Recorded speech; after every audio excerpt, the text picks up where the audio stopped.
Aux yeux de l'Église et de la société, Madame Ununa était l'image de la perfection.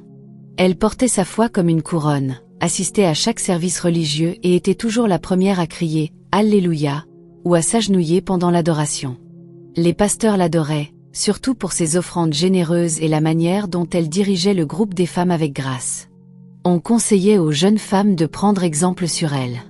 Même les choristes chuchotaient entre elles que si elle pouvait devenir ne serait-ce que la moitié de la femme qu'elle était, elle se considérerait bénie. À l'église, elle se comportait avec humilité, souvent vêtue d'une ancuras simple mais élégante, son foulard bien enroulé autour de la tête comme un halo. Lorsqu'on la saluait, elle s'inclinait légèrement et répondait avec des versets bibliques.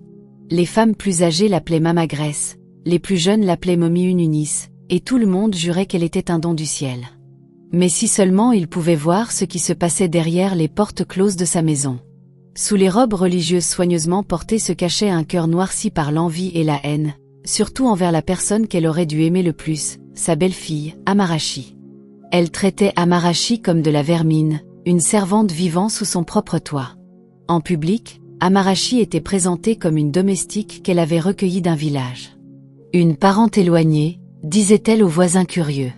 Mais en vérité, Amarachi était la fille biologique de son défunt mari.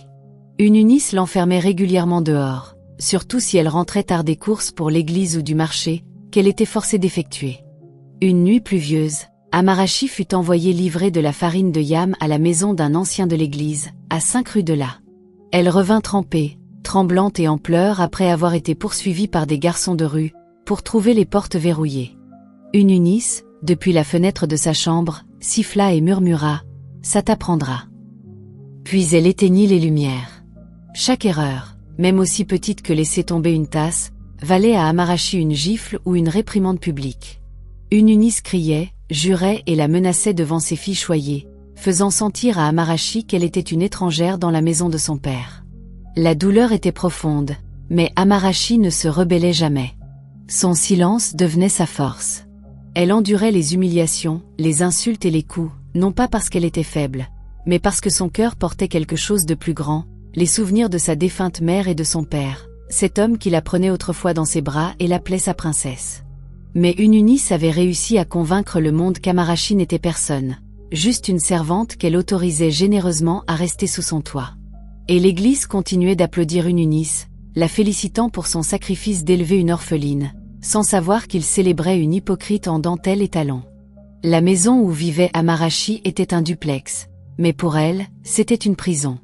Du matin au soir, elle cuisinait, nettoyait, récurait les toilettes, allait chercher de l'eau, repassait les vêtements, lavait les uniformes et préparait les repas pour ses demi-sœurs.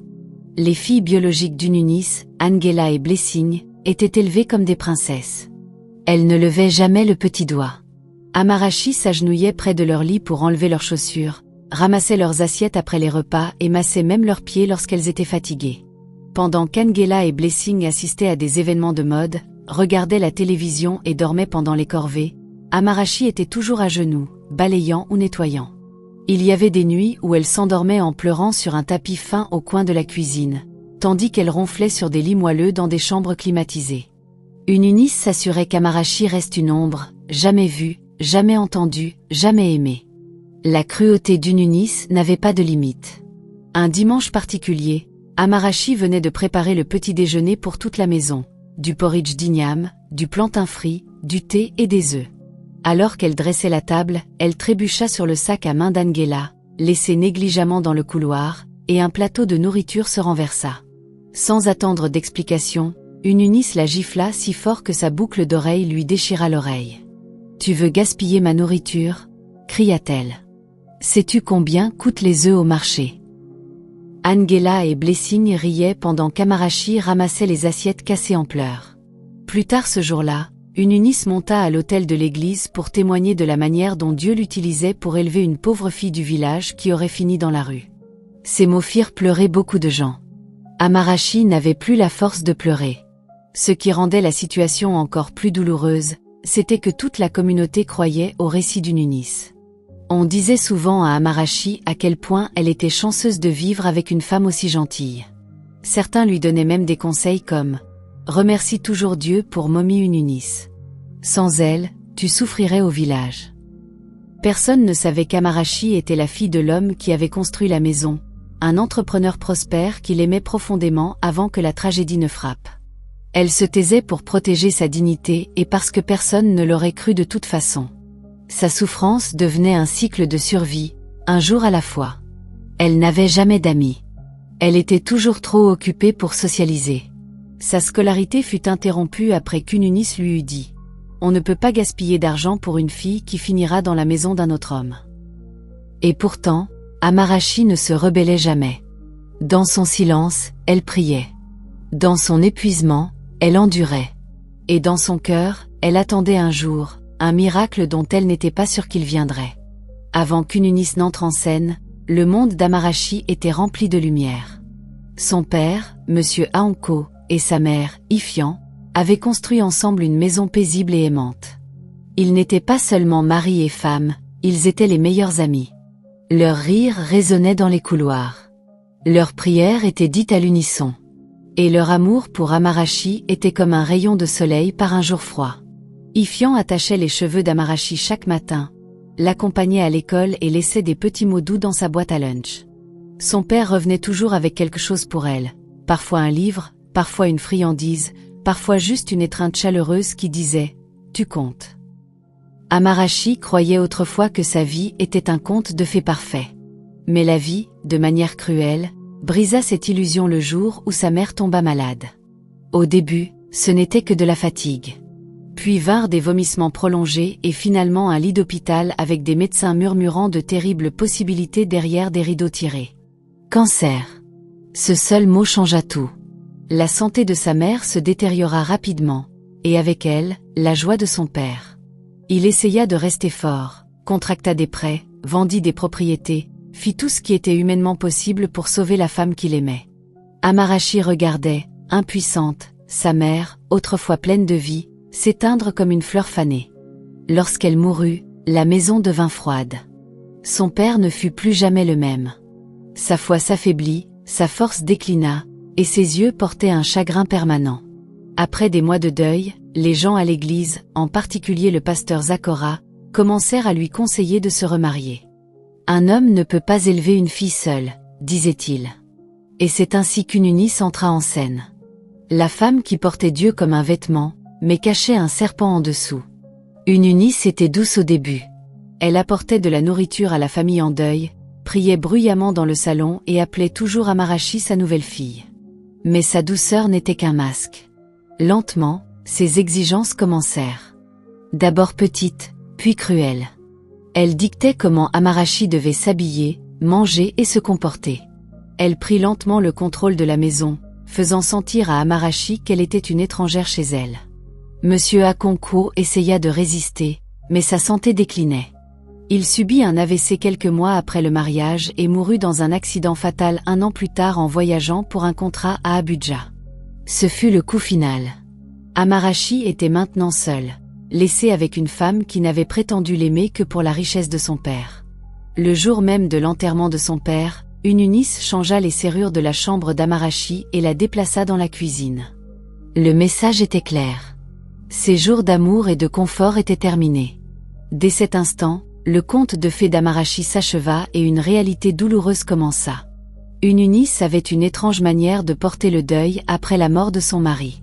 Alors que d'autres pleuraient Monsieur Akonko avec une tristesse sincère, elle utilisa les funérailles pour renforcer son image publique, pleurant de manière théâtrale devant les invités et citant des écritures à chaque sanglot. Mais une fois la foule partie et les portes fermées, elle se retourna contre Amarachi comme un serpent. « Tu es maudite !» cria-t-elle une nuit après qu'Amarachi eut oublié de chauffer son eau de bain. « Depuis que tu es arrivé dans cette maison, la mort ne nous a jamais quittés. D'abord ta mère malade, maintenant ton père, quel genre d'esprit maléfique es-tu » Amarachi, à peine âgée de 14 ans à l'époque, se tenait là, tremblante, les mains encore mouillées d'avoir lavé le sol. Elle n'avait pas de mots. La femme qui avait autrefois prétendu être sa seconde mère était devenue un monstre, crachant du venin quotidiennement. Ununis commença à blâmer Amarachi pour chaque malheur. Même quand le gaz s'épuisait de manière inattendue ou qu'un mur se fissurait, Ununis sifflait toujours. « C'est cette fille. » Les ennuis la suivent comme une ombre. peu à peu, les deux filles d'Ununis, Angela et Blessing, absorbèrent l'amertume de leur mère. Elles copiaient ses regards méprisants, levaient les yeux au ciel face à Amarachi et imitaient même sa voix juste pour rire. Angela versa une fois de l'eau par terre et cria qu'Amarachi l'avait renversée, ce qui conduisit Ununis à la frapper avec un manche à balai. Quand Amarachi tenta de se défendre, Ununis la prévint. « Parle encore, et je te jette à la rue. Tu penses que cette maison est à toi ?» Personne ne vint à sa défense. Les voisins ne voyaient qu'un foyer de 3 filles joyeuses élevées par une femme pieuse. Et Ununis était intelligente. Elle faisait porter à Amarachi des vêtements trop grands qui la faisaient ressembler à une domestique et ne l'autorisait jamais à participer au programme de l'église, sauf pour aider à servir la nourriture ou nettoyer. Elle effaça l'identité d'Amarachi de leur maison, enlevant toutes les photos de sa famille et les rangeant au grenier. L'étude de son père fut verrouillée définitivement. Et quand Amarachi tenta une fois de s'y faufiler pour récupérer la montre de son père, Angela la surprit et donna l'alarme. Ununis l'accusa de vouloir voler et la laissa dehors cette nuit-là en guise de punition. Avec sa voix réduite au silence et sa dignité arrachée, Amarachi apprit à endurer. Mais la douleur creusait profondément. Elle cessa d'essayer de prouver qu'elle avait sa place dans la maison. Elle devint invisible, se déplaçant comme un fantôme, accomplissant ses tâches avec une précision robotique et retournant sur son tapis chaque nuit sans chaleur ni confort. Les amis de son père, qu'il appelait autrefois l'ange de papa, ne venaient plus. Ununis leur avait dit qu'elle avait été envoyée dans un pensionnat. Quand les membres de l'église demandaient de ses nouvelles, Ununis soupirait profondément et disait « Nous prions pour elle. Elle se comporte étrangement depuis la mort de son père. » La manipulation était complète. L'existence d'Amarachi était ensevelie sous des années de mensonges, mais son âme, bien que meurtrie, n'était pas brisée. Au fond de son cœur, les mots que son père lui avait dit résonnaient encore. « Tu es une étoile, ma princesse. Ne laisse jamais personne ternir ton éclat. » Elle s'accrochait à ces mots comme à une bouée de sauvetage, même lorsque les ténèbres menaçaient de l'engloutir entièrement. C'était lors des rassemblements à l'église et des événements communautaires que la cruauté d'Ununis prenait une nouvelle dimension. Chaque opportunité de présenter ses filles à des hommes riches était un événement qu'elle planifiait méticuleusement. S'il y avait un anniversaire dans la famille du pasteur, un mariage ou une sortie mondaine de l'église, elle habillait Angela et Blessing comme des royaumes, avec des robes, du maquillage et des chaussures coûteuses, tandis qu'Amarachi recevait un simple pagne et était envoyé aider en cuisine. Ununis rayonnait de fierté pendant que ses filles posaient pour des photos avec des célibataires éligibles, surveillant attentivement leurs interactions. Mais dès que quelqu'un posait les yeux sur Amarachi, peut-être un regard curieux ou un commentaire sur sa beauté, Ununis disait rapidement « Oh, celle-là ? C'est notre domestique. Juste une parente éloignée du village. » Et c'était tout. L'étiquette collait. Les prétendants l'ignoraient. Les invités la rejetaient. Et ceux qui essayaient de lui parler étaient écartés par Ununis avec un rire faux et des mensonges chuchotés. Mais quelque chose d'étrange se produisit avec le temps. Beaucoup des hommes riches qu'Ununis ciblait commencèrent à s'éloigner après 1 ou 2 visites chez eux. Ils découvrirent rapidement que, bien qu'Angela et Blessing soient tapax en graveleuil et confiantes, elles manquaient d'humilité de base et d'intelligence émotionnelle. Elles ne cuisinaient pas, ne nettoyaient pas et ne savaient pas tenir une conversation significative. Elles étaient impolies avec les gardes de sécurité et irrespectueuses envers les personnes âgées. Certains prétendants se retrouvaient attirés par Amarachi, qui offrait de l'eau avant qu'on ne le lui demande, souriait doucement lorsqu'on lui parlait et écoutait plus qu'elle ne parlait.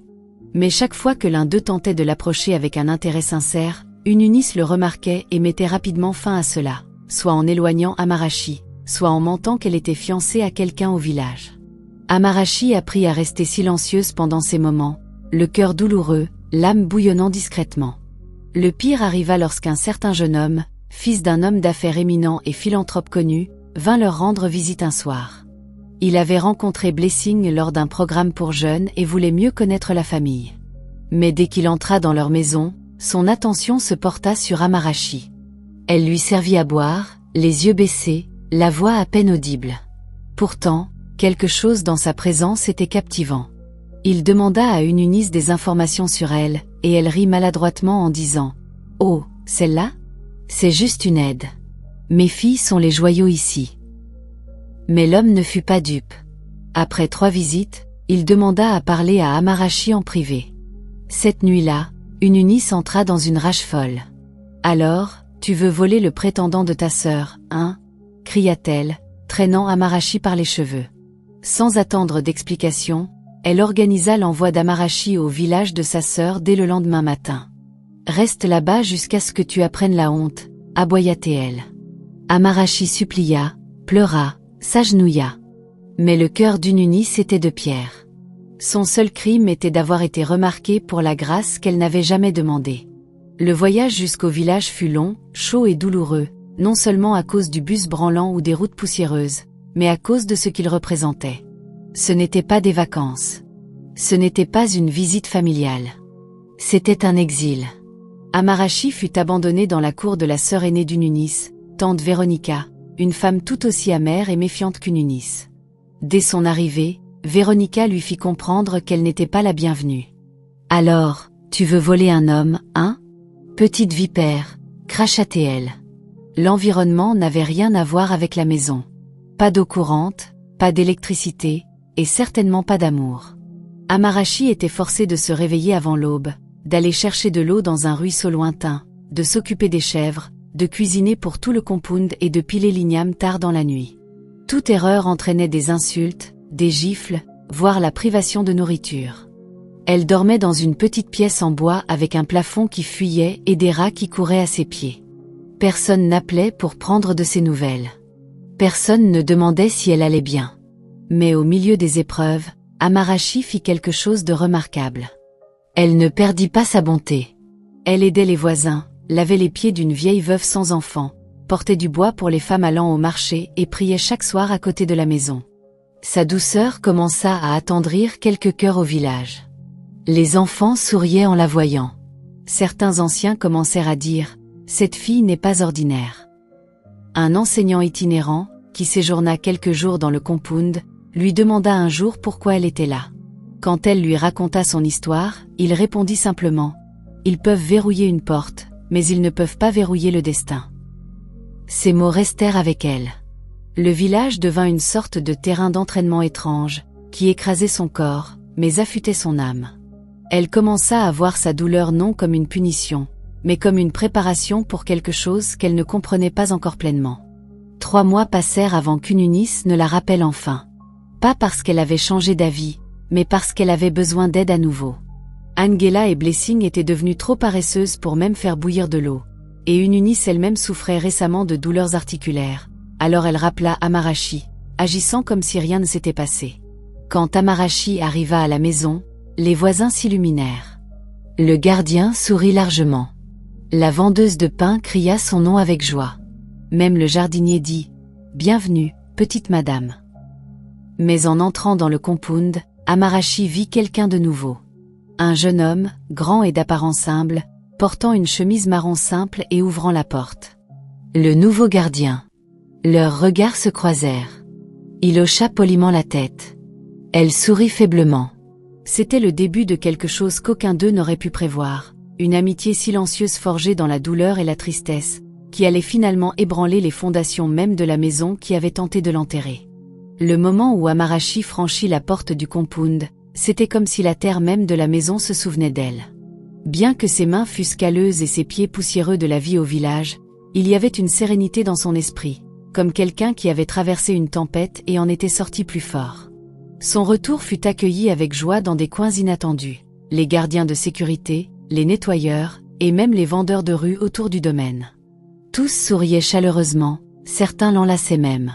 « Tu nous as manqué, toi et ton cœur gentil », dit Mama Ketchi, la vendeuse d'Akara à l'extérieur du compound. Ununis, cependant, reconnut à peine son retour. Elle lui lança un tablier délavé et dit « Il y a du travail qui t'attend dans la cuisine. Et souviens-toi, tu es ici pour servir, pas pour briller. » Amarashi ne dit rien. Elle baissa simplement la tête et retourna dans son coin habituel de la maison, comme un enfant oublié revenant dans sa prison. Mais quelque chose avait changé pendant son absence. Et pas seulement en elle.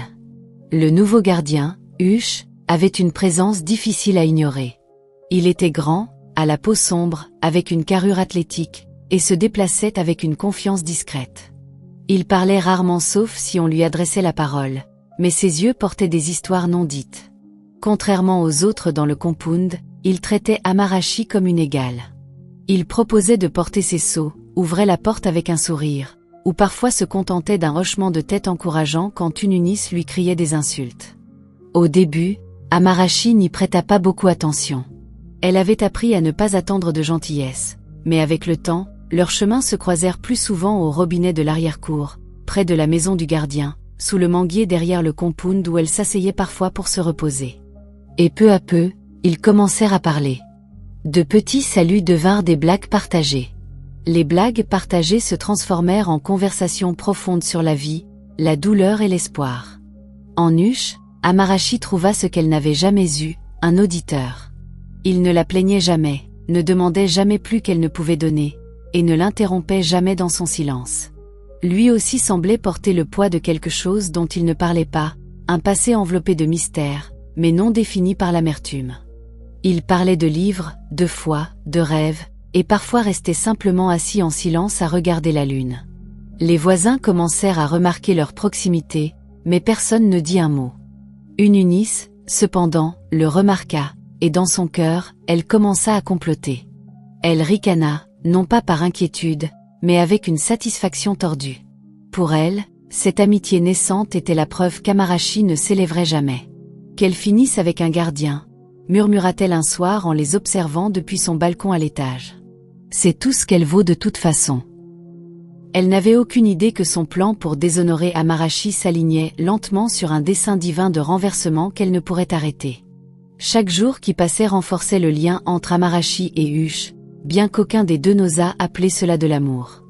Ils n'étaient pas des enfants privilégiés qui pouvaient se permettre des démonstrations publiques d'affection ou des gestes grandioses. Leurs moments étaient fugaces, des échanges silencieux sous la lumière de la lune, du pain et des arachides qu'Huche glissait de ses quartiers, ou la manière dont Amarachi remplissait son seau d'eau à la pompe sans dire un mot. Leur amitié devint leur thérapie, un refuge contre les cris à l'intérieur de la maison et la pression silencieuse de l'extérieur. Huche, malgré ses vêtements simples et son travail modeste, parlait avec la sagesse de quelqu'un qui avait vécu plusieurs vies. « Tu sais, lui dit-il une fois, la force ne réside pas dans le bruit que tu fais. Elle réside dans ce que tu survis sans te briser. » Cette nuit-là, Amarachi s'endormit en pleurant, non pas de tristesse, mais parce que pour la première fois, quelqu'un voyait sa force plutôt que sa souffrance. Mais les ombres ne restent pas cachées longtemps dans une maison pleine d'yeux et de langues. Angela et Blessing, toujours méfiantes envers quiconque osait trouver du bonheur sans leur permission, remarquèrent qu'Amarachi souriait plus ces jours-ci. Elle la taquinait cruellement, l'appelant Madame la gardienne, riant à chaque fois qu'elle passait devant elle. Même les domestiques chuchotaient et ricanaient, encouragés par les humiliations quotidiennes d'Ununis. Amarachi essayait de rester silencieuse, mais les moqueries s'intensifiaient. Un après-midi, Ununis l'appela dans le salon et demanda froidement. « Alors, j'entends dire que tu te fais des amis avec le gardien. Quel est le plan ? Devenir la madame de la maison du gardien. » Ses filles éclatèrent de rire. Amarachi baissa les yeux, le visage rougi, le cœur brûlant, non pas de honte, mais de l'injustice d'être toujours vue comme inférieure. C'est cette nuit-là qu'Ununis décida de porter le coup final. Elle convoqua Amarachi dans sa chambre, verrouilla la porte et exposa sa proposition cruelle. « Tu épouseras ce gardien puisque c'est là qu'est ton cœur. Vas-y et rends-le officiel. Mais écoute-moi bien. Si tu refuses, tu quitteras cette maison et tu ne reviendras jamais. Pas de nourriture, pas d'abri, pas d'aide. Juste ton soi-disant amour pour te tenir chaud. » Amarachi fut abasourdi. « Mais nous n'avons même jamais parlé de mariage, » commença-t-elle, mais Ununis frappa la table. « Ce n'est pas mon problème. Tu es déjà en dessous de nous. C'est le meilleur que tu auras jamais. » La décision était prise. Amarachi avait deux choix. Épouser la seule personne qui la traitait comme un être humain ou être jetée à la rue comme un déchet. Les murs se refermaient sur elle. Son cœur battait fort, mais au fond de son âme, une voix murmura. Peut-être que ce n'est pas une punition. Peut-être que c'est le chemin. Le lendemain matin de l'ultimatum ressemblait à un jour de jugement. Amarachi se réveilla avec les yeux gonflés, son corps tremblant par manque de sommeil. Huche balayait déjà près de la porte, son calme habituel masquant la tempête à venir. Elle s'approcha de lui, les lèvres tremblantes. « Elle veut qu'on se marie », murmura-t-elle. Huche se figea. « Quoi ?» demanda-t-il, pensant avoir mal entendu. Elle répéta, les larmes aux yeux.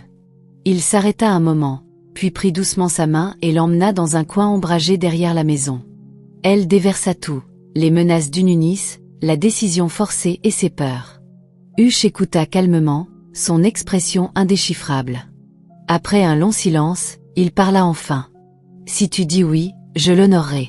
Pas parce que je veux de la pitié, mais parce que tu mérites une vie où tu n'as pas peur d'être vu. » Sa voix était douce, mais ferme. « Mais si tu veux fuir tout ça, je serai toujours celui qui t'aidera à t'échapper. » Amarachi ne répondit pas immédiatement. Son cœur était déchiré. Elle n'avait pas rêvé de se marier sous la contrainte, surtout pas avec tout le compound qui regardait avec amusement.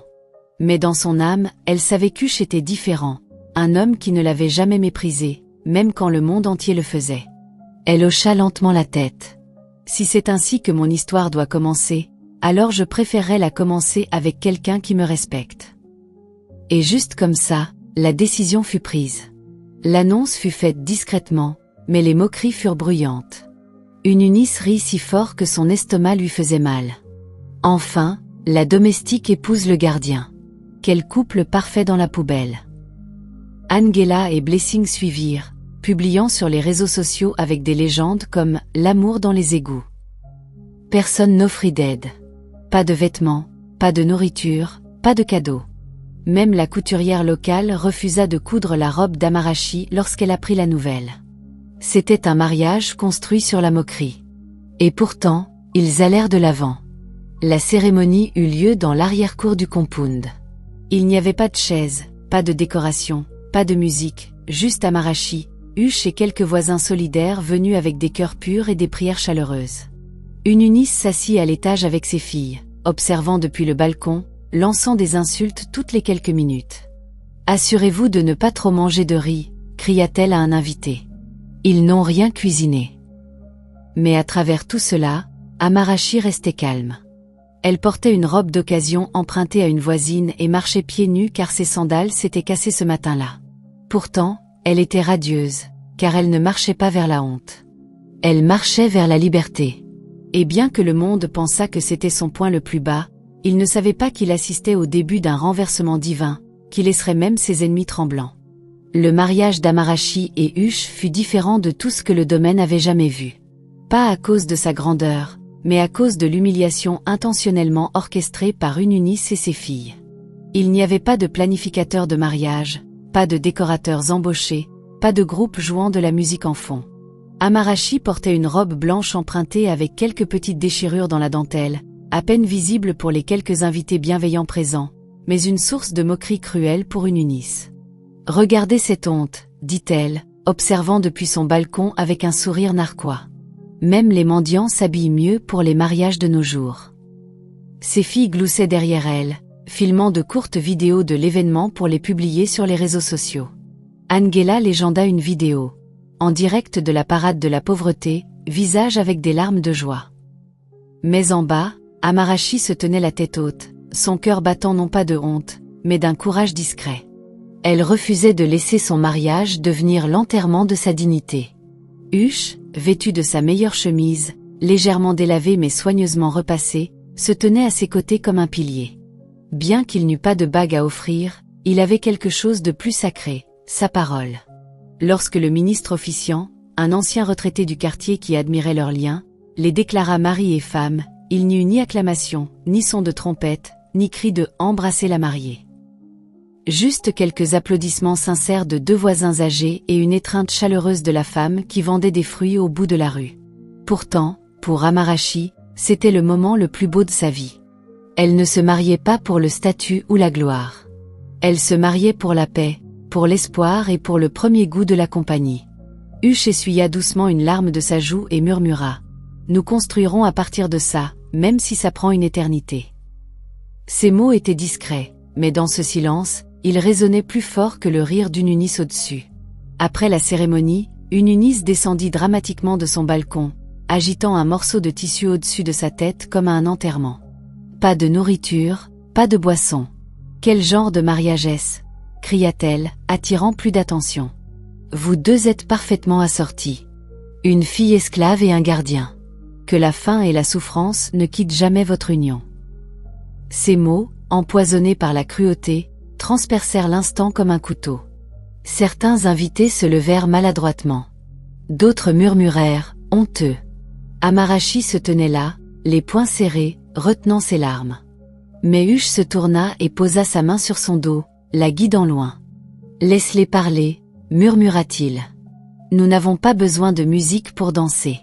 Nous n'avons pas besoin d'une foule pour commencer. » Ensemble, ils s'éloignèrent du chaos, la tête baissée, mais leur cœur brûlant d'une vérité non dite. Ce début, aussi amer soit-il, mènerait à un avenir qu'une Eunice et ses méchantes filles ne pourraient contrôler. Dans les jours qui suivirent le mariage, tout le quartier bruissait de moqueries. Une Eunice, trouvant un nouveau carburant pour son fourneau à ragots, allait de maison en maison annonçant le désastre du mariage que sa belle-fille venait de vivre. « Elle s'est enfin mariée en dessous de la poussière », cria-t-elle un matin lors du rassemblement des femmes. Imaginez, dans mon compound, un mariage sans rijolof, sans musique, sans même de sachet d'eau. Les femmes riaient avec elle, aveuglées par l'image qu'elles avaient toujours crue d'une Eunice, la femme pieuse qui avait soi-disant élevé une fille de village par pitié. Même à l'église, quand Amarachi assistait discrètement au service, tenant la main d'Hush, les murmures les suivaient comme des ombres. Certaines diaconesses chuchotaient. Regardez comme elle est sans honte, portant un pagne et des sandales en caoutchouc en tant que femme mariée. Personne ne voyait le poids qu'elle portait. Personne ne voyait les nuits où elle se couchait le ventre vide, ou les larmes qu'elle essuyait silencieusement sur l'oreiller usé dans la maison du gardien. La petite pièce où vivait Hush devint leur maison, un appartement d'une pièce derrière la clôture du domaine, à peine assez large pour un petit lit et une étagère. Il n'y avait pas de cuisine, juste un réchaud portable sur le sol. Leurs vêtements étaient pliés dans des boîtes sous le lit. Mais malgré l'absence de confort, il y avait du rire dans cet petit espace. Hush faisait rire Amarachi comme personne d'autre ne l'avait jamais fait. Il lui racontait des histoires des endroits qu'il avait visités, des rêves qu'il avait eus, et de la force qu'il voyait en elle. Amarachi, à son tour, commença à s'ouvrir, pas seulement sur sa douleur, mais sur ses espoirs. Elle partagea son rêve d'ouvrir un jour un petit atelier de couture, peut-être même de parrainer d'autres filles qui avaient traversé ce qu'elle avait enduré. « Je veux juste compter », dit-elle une nuit. « Même si ce n'est que pour une personne. » Hush lui serra la main fort et répondit « Tu comptes déjà, et pas seulement pour moi. » Mais même leurs petits moments de joie étaient fréquemment interrompus par le venin d'une Eunice. Elle envoyait souvent des domestiques pour se moquer d'eux ou refusait de leur donner accès au robinet du compound. Un soir, elle se tenait près de la porte, riant avec ses filles alors qu'Amarachi passait en portant un seau d'eau. « Regardez-la » ricana-t-elle. Madame de la Porte, allant chercher de l'eau comme une prisonnière. C'est ce qu'elle a choisi au lieu d'une vie meilleure. Amarachi continua de marcher, mais ses larmes commencèrent à couler avant qu'elle n'atteigne leur chambre. Hush la rencontra à la porte, prit le seau de sa main et essuya son visage avec le bord de sa chemise. « Tu n'as pas à les combattre, dit-il doucement. Attends juste. Le jour de ton rire viendra, et quand il viendra, ils ne sauront même pas comment pleurer. » Amarachi ne comprenait pas la profondeur de ces mots. Mais dans la voix d'Hush, il y avait un pouvoir discret, la voix de quelqu'un qui en savait plus qu'il ne le laissait paraître. Ce que personne dans le compound, pas même Amarachi, ne savait, c'est qu'Hush n'était pas l'homme qu'il semblait être.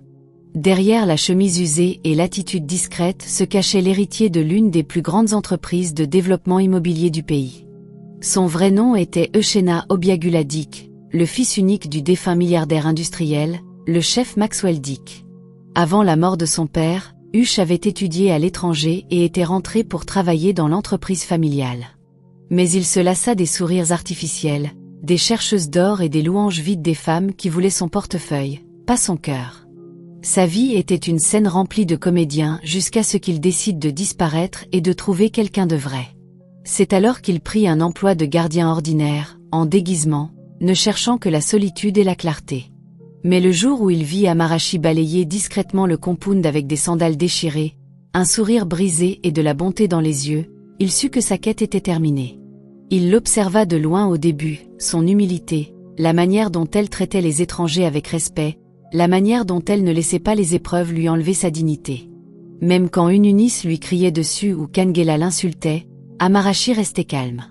Elle avait toutes les raisons d'être amère, mais elle choisissait la paix. Elle n'avait rien, mais elle donnait de la joie. Hush aurait pu se révéler dès la première semaine, mais quelque chose le retint. Il voulait être sûr qu'elle n'était pas gentille parce qu'il était riche, mais gentille parce qu'elle avait un cœur pur. Quand il commença à lui parler, il fut émerveillé par sa sagesse et sa grâce. Il tomba amoureux, non pas de son corps, non pas de son visage, mais de son âme. Et quand Ununis les força à se marier, il accepta, non pas parce que c'était pratique, mais parce que c'était le destin.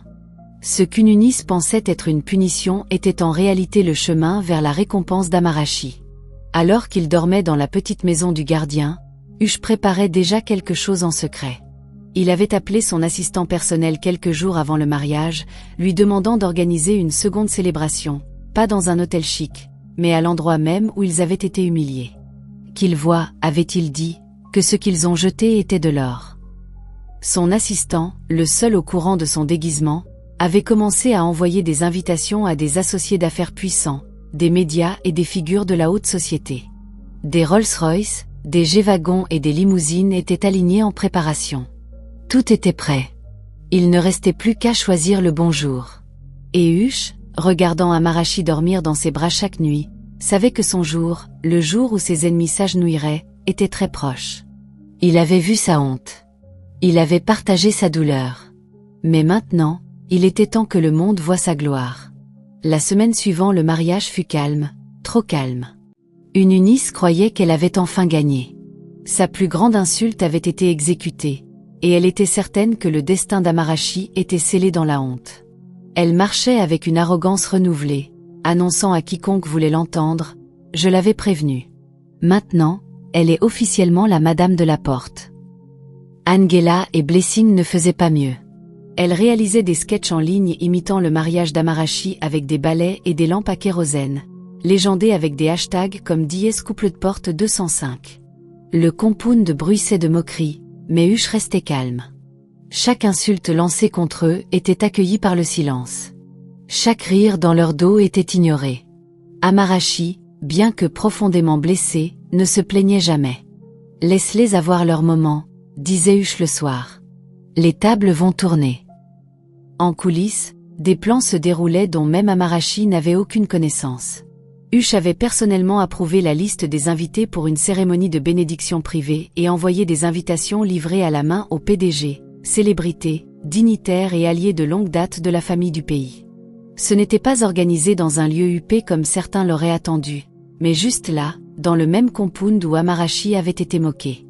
Les instructions étaient claires, arrivée vêtue d'honneur. La mariée ne doit pas être accueillie comme une servante, mais comme une reine. Certains invités étaient confus, mais le nom d'Hush avait du poids. Il ne remettait pas en question ses méthodes. Ce qui l'excitait le plus n'était pas seulement la grande révélation, mais l'expression d'incrédulité qu'il anticipait sur le visage d'Ununis. Il n'avait pas oublié comment elle l'avait insulté lorsqu'il était venu pour la première fois à la maison, prétendant s'intéresser à Angela. C'était son arrogance qui avait bloqué les bénédictions de ses filles. Et c'était la même arrogance qui serait maintenant sa perte. Le matin de l'événement arriva. Amarachi portait une jupe d'Ankara d'occasion et un chemisier simple, toujours inconsciente. Hush dit simplement, « Sortons. J'ai quelque chose que je veux que tu vois. » L'air était immobile. Les voisins étaient assis dehors, certains s'attendant à une nouvelle vague de moqueries. Ununis, en pagne, était assise négligemment à sa porte d'entrée avec une tasse en plastique de Zobo à la main. C'est alors que la première Rolls-Royce arriva. Pas une du domaine, pas une voiture empruntée. C'était un fantôme blanc avec des vitres teintées, poli si parfaitement qu'il reflétait les nuages. Il se gara juste devant la porte. Puis vinrent 2 G-Wagons. Puis une Maybach. Une à une, des voitures de luxe s'alignèrent dans la rue, escortées par des gardes en uniforme et des camionnettes de médias. Les voisins restaient figés. Les enfants criaient. Ununis laissa tomber sa tasse, se frottant les yeux avec incrédulité. « Que se passe-t-il » demanda-t-elle. « Et qui sont ces gens ?» Elle se précipita vers la porte, prête à les chasser avec ses insultes habituelles. Mais ce qu'elle rencontra n'était que le début de son humiliation. Ununis marcha jusqu'à l'entrée du compound, les mains sur les hanches, suivie de près par Angela et Blessing. Elle cria au premier garde qui sortit d'une voiture. C'est un domaine résidentiel, pas une exposition de voitures. Vous dérangez la paix. Le garde l'ignora, salua et ouvrit la portière arrière de la Maybach. Une femme drapée dans une robe en dentelle dorée jusqu'au sol en sortit, l'une des principales investisseuses immobilières de la ville. Elle regarda autour d'elle, jeta un coup d'œil à la porte et demanda « Est-ce la résidence de monsieur Euchenadik ?» Le visage d'Ununis se tordit de confusion. « Huche ?» demanda-t-elle. « Le gardien, le gardien. » La femme l'ignora et avança.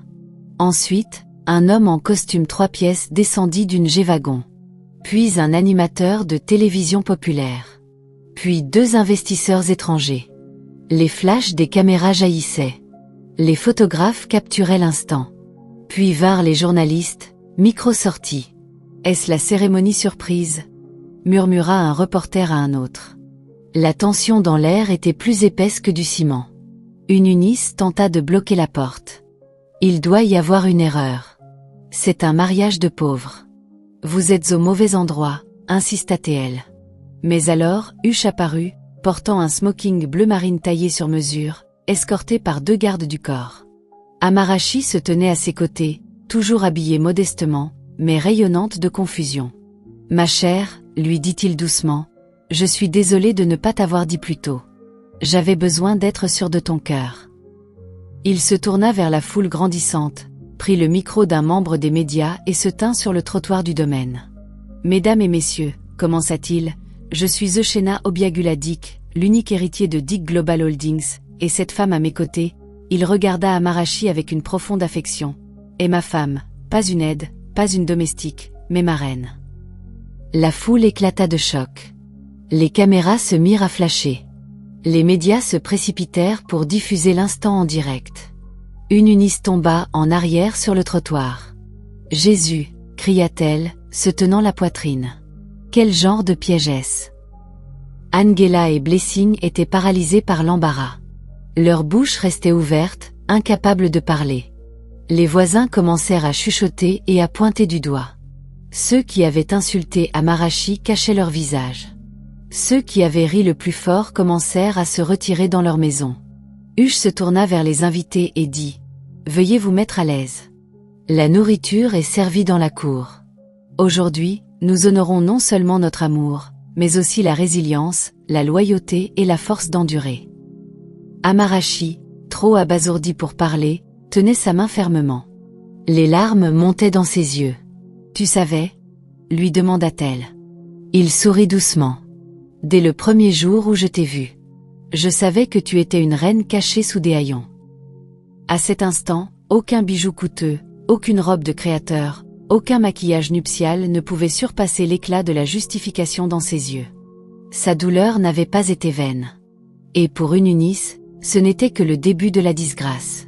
Le masque qu'elle portait depuis des années était maintenant arraché, et tout le monde pouvait voir la femme amère sous la sainteté.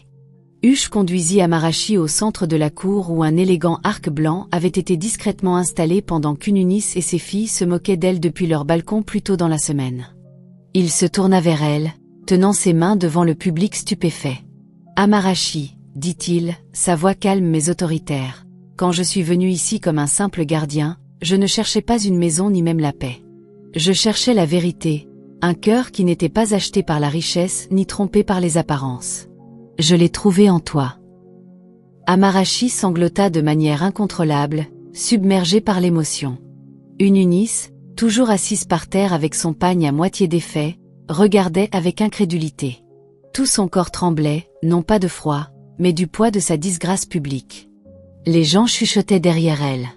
Quelques femmes de l'église qui l'avaient autrefois louée commencèrent à secouer la tête de déception.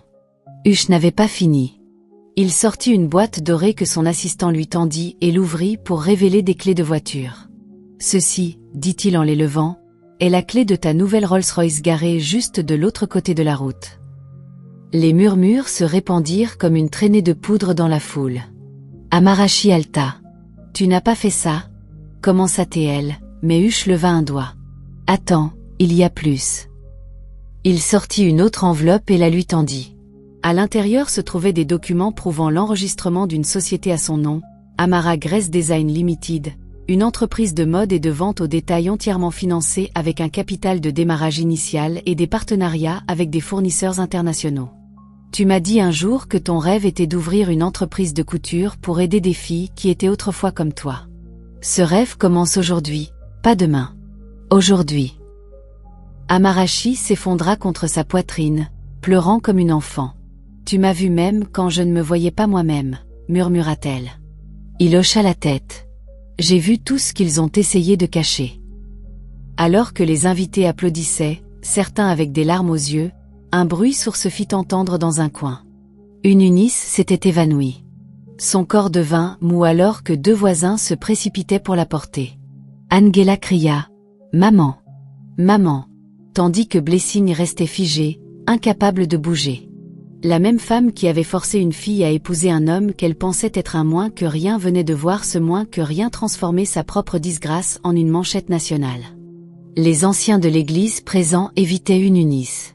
Même la femme du pasteur couvrit son visage avec son foulard, trop gênée pour parler. Amarachi, maintenant debout à côté de son mari, regardait le compound qu'il avait autrefois fait sentir comme un déchet. Elle ne dit pas un mot. Elle n'insulta personne. Elle ne se vanta pas. Elle se contenta de sourire. Le genre de sourire né de la douleur qui a survécu. Le genre de sourire qui montrait clairement que Dieu avait écrit son histoire lui-même. La Rolls-Royce scintillait sous le soleil matinal comme un char divin envoyé du ciel même. La foule réunie ne pouvait en détacher les yeux. Le véhicule blanc et doré portait le nom d'Amarachi élégamment gravé sur une plaque argentée juste sous la plaque d'immatriculation. Queen Amarachi Dick. Les invités altèrent d'admiration alors qu'Huche lui tendait la clé avec un sourire subtil pendant qu'un chauffeur en costume poli ouvrait la portière passager pour qu'elle fasse son premier trajet officiel. Amarachi resta figée. Ses doigts tremblaient en se refermant sur la clé.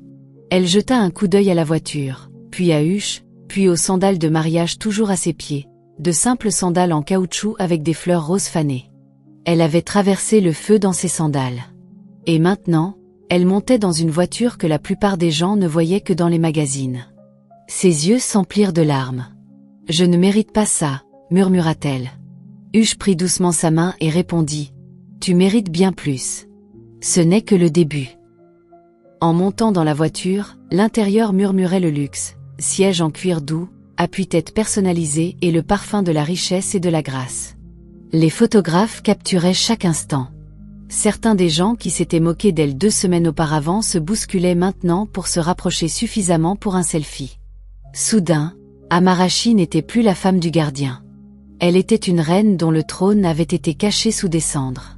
Huche se tenait à ses côtés avec dignité, sans jamais montrer de fierté, même lorsque des dignitaires de Lagos, Abuja et de l'étranger défilaient pour le saluer avec honneur.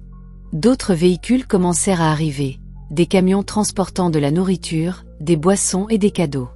En quelques heures, le même compound où elle avait été humiliée s'était transformé en un lieu de célébration complet avec de la musique, un buffet, des décorateurs professionnels et une performance surprise d'un artiste gospel populaire. L'atmosphère avait changé, mais pas elle. Amarachi restait humble, souriant poliment, saluant tout le monde avec un petit hochement de tête et des mots doux de gratitude. Pendant ce temps, à l'intérieur de la maison, Angela était à genoux, essayant de réanimer Ununis, qui s'était évanouie plus tôt. Blessing arpentait la pièce comme une folle, marmonnant « Ce n'est pas possible. Ça n'arrive pas. Cet homme, ce gardien. » Ununis ouvrit enfin les yeux, mais ne pouvait pas parler. Sa bouche tressaillit, ses yeux injectés de sang par le stress et la honte. Elle regarda autour de la pièce et tenta de se lever, seulement pour réaliser que ses jambes ne pouvaient supporter le poids de la disgrâce qu'elle portait désormais. Une voisine entra prudemment dans la pièce, apportant un verre d'eau. Ununis le repoussa. « Laissez-moi », pleura-t-elle. « Comment puis-je affronter le monde à nouveau? Comment puis-je affronter l'Église ?» La femme ne dit rien. Elle jeta seulement un coup d'œil à la fenêtre où les rires et les célébrations flottaient à travers les rideaux comme les vents moqueurs d'une justice poétique. C'était le même rire qu'Ununis avait utilisé pour détruire Amarachi.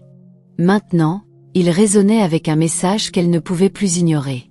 Tu as moqué sa douleur, mais maintenant tu regarderas ses yeux.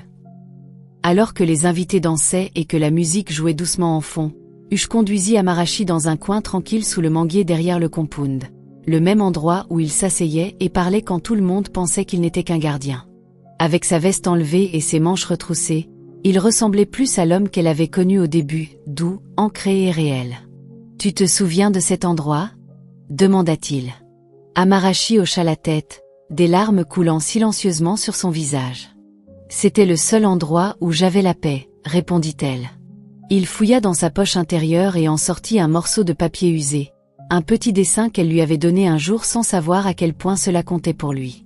C'était un simple croquis d'une maison, d'une machine à coudre et d'une femme debout avec 2 filles à ses côtés, son rêve d'avoir un atelier et de former d'autres. « J'ai gardé ça, dit-il, parce que ça me rappelait ce qu'est une vraie vision.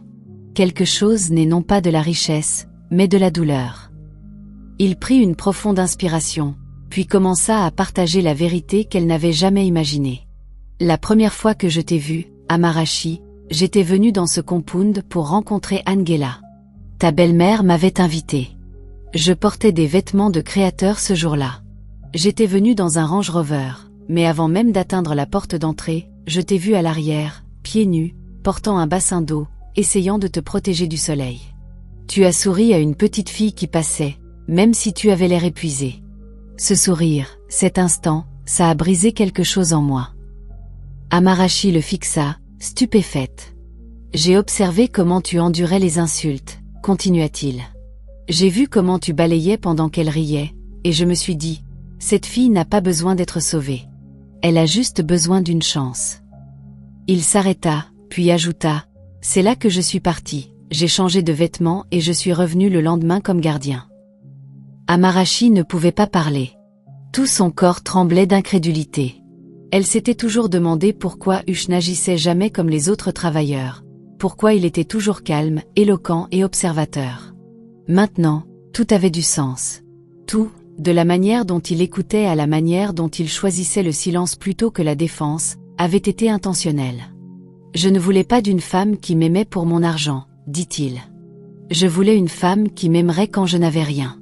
Tu as fait ça, Amarachi. Tu ne m'as pas juste aimé. Tu m'as respecté. » À cet instant, elle se jeta dans ses bras, sanglotant plus fort qu'elle ne l'avait fait le jour de son mariage. Pour la première fois de sa vie, quelqu'un avait vu sa douleur et décidé qu'elle était toujours digne de joie, non pas parce qu'elle était parfaite, mais parce que son cœur était resté pur à travers tout cela. Ils restèrent ainsi sous l'arbre, enveloppés dans la vérité, entourés par les échos de leur passé et les promesses d'un avenir qu'on ne pouvait plus arrêter. La nouvelle de la tournure choquante du mariage se répandit comme une traînée de poudre. Les plateformes de médias sociaux explosèrent avec des vidéos et des images de la Rolls-Royce d'Amarachi et de la célébration somptueuse qui s'était déroulée dans le même compound où elle avait été humiliée. Les blogueurs titraient leurs articles « De domestique à épouse millionnaire » et le gardien se révèle être un milliardaire marié à une femme qui a enduré. Une photo montrant Ununis s'effondrant au sol avec la Rolls-Royce en arrière-plan devint virale avec la légende « Quand Dieu prépare une table ». L'histoire devint une sensation du jour au lendemain. Les reporters prirent d'assaut le domaine, mais l'équipe d'Ush garda tout privé et digne. Pourtant, le mal était fait, et il était permanent. Amarachi, autrefois invisible, était maintenant le visage de l'élévation divine. Des étrangers commencèrent à laisser des lettres à la porte, certains s'excusant pour s'être moqués d'elle, d'autres la suppliant de mentorer leur fille. Elle ne se vantait pas. Elle ne répondait pas. Elle continuait simplement à vivre discrètement et respectueusement, comme elle l'avait toujours fait. À l'intérieur de la maison, Ununis pouvait à peine se regarder dans le miroir. Les membres de l'église qui la saluaient autrefois avec révérence l'évitaient maintenant complètement. Son téléphone sonnait moins, et quand il sonnait, c'était seulement pour apporter plus de honte. Une collègue du groupe des femmes lui envoya un message disant « Tu nous as tous trompés. Nous sommes déçus. » Les mêmes femmes qui l'appelaient autrefois Mama Grace la surnommaient maintenant la femme qui avait enterré ses propres bénédictions. Angela et Blessing furent forcés de désactiver leurs comptes sur les réseaux sociaux après avoir été bombardés d'insultes et de trolls. Elles n'étaient plus des épouses de pasteurs en attente. Elles étaient la risée du domaine. Un jour, en essayant de quitter le compound, Angela entendit 2 enfants jouer et crier. « Ne sois pas comme Angelao. Elle a chassé son riche mari. » C'était cruel, mais c'était l'écho des choix faits dans l'orgueil et l'aveuglement. Amarachi resta dans sa nouvelle maison avec Hush, à seulement quelques rues de la maison qu'elle nettoyait autrefois. Elle ne bloqua jamais les appels d'Ununis, ne riposta jamais et n'envoya jamais de messages de revanche. Mais son silence devint le jugement le plus bruyant. Ununis, maintenant vraiment isolée, s'asseyait chaque matin près de sa fenêtre, regardant la même porte où Amarachi balayait autrefois. Elle espérait apercevoir Amarachi, juste pour dire pardon. Mais Amarachi ne passait plus jamais par là. Un dimanche, le pasteur prêcha un sermon intitulé « La pierre qui fut rejetée ». Ununis ne put le supporter. Elle se leva à mi-chemin et partit en pleurs. C'était un sermon sur elle, et tout le monde le savait. Pour la première fois de sa vie, Ununis n'avait pas de mots pour se défendre. Elle avait moqué une graine, ne sachant pas qu'elle était plantée pour fleurir dans la gloire. La chambre d'hôpital était froide et silencieuse, seulement interrompue par le bip rythmique d'un moniteur cardiaque. Ununis était allongée sur le lit, un masque à oxygène attaché à son visage, les yeux grands ouverts, mais vides de vie. La chute qu'elle avait subie pendant la cérémonie d'Amarachi avait été mineure, mais le choc porté à son orgueil avait causé plus de dégâts que n'importe quelle blessure physique. Ses filles étaient assises à ses côtés, confuses et impuissantes. Angela murmurait « Maman, s'il te plaît, mange quelque chose », tandis que Blessing faisait défiler son téléphone sans fin, essayant de bloquer la réalité qui les entourait. Leur vie autrefois glamour avait été retournée. Même les femmes qui saluaient Ununis à l'église avec de longues étreintes et des chansons de louanges passaient maintenant dans le couloir de l'hôpital sans offrir un seul regard. L'illusion s'était brisée. Le masque de la droiture arraché, exposant la méchanceté qu'elle avait enterrée sous des couches de religion et de fausse humilité. L'Église essayait de maintenir une distance polie. Le pasteur Zachora, autrefois le plus grand soutien d'Ununis, envoya un pasteur junior lui rendre visite avec une Bible et quelques oranges, mais il ne resta pas longtemps. Personne ne voulait être associé à la disgrâce. Elle était trop bruyante, trop virale, trop brute. Ununis avait été un symbole de vertu, une matrone d'excellence morale. Mais en un jour, tout ce qu'elle avait construit sur des mensonges s'était effondré. La partie la plus douloureuse était qu'Amarachi ne l'avait jamais combattue, n'avait jamais crié, ne l'avait jamais maudite. Elle s'était simplement éloignée et avait prospéré. Ununis fixait le plafond de l'hôpital, des larmes coulant silencieusement sur ses joues. Toutes les années passées à se moquer d'Amarachi, à ridiculiser la mémoire de sa mère, à l'appeler maudite et indésirable. Maintenant, elle avait l'impression de s'être maudite elle-même. L'enfant qu'elle avait transformé en esclave s'était élevé sans lever la main dans la colère.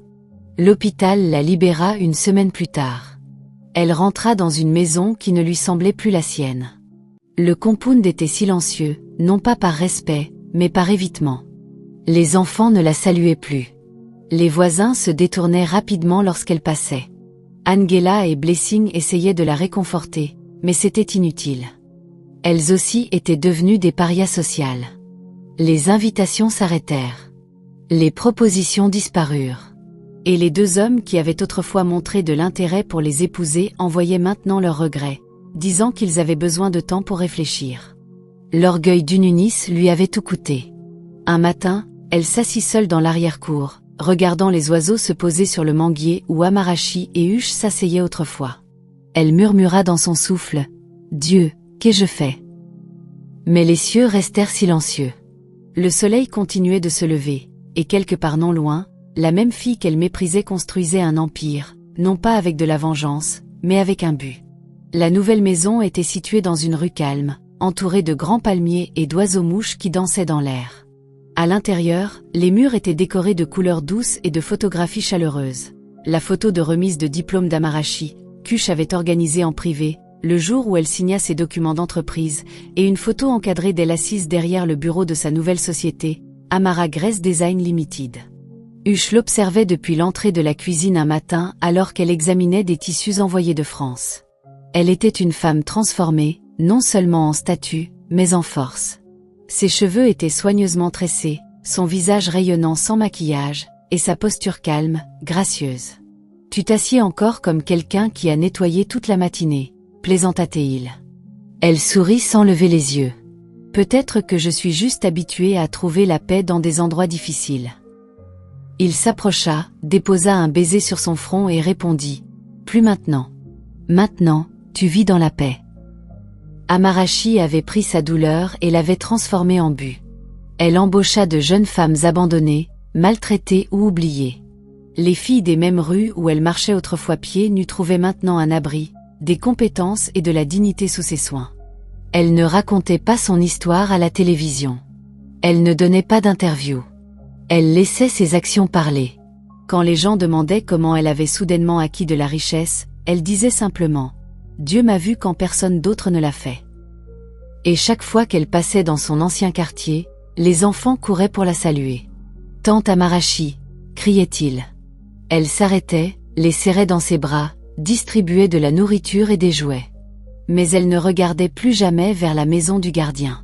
Ce chapitre était clos, non pas avec de l'amertume, mais avec de la guérison. Elle n'avait pas besoin des excuses d'Ununis pour avancer. Son succès n'était plus une histoire de revanche. C'était une danse de victoire écrite par la grâce elle-même. L'histoire d'Amarachi se répandit bien au-delà de la ville.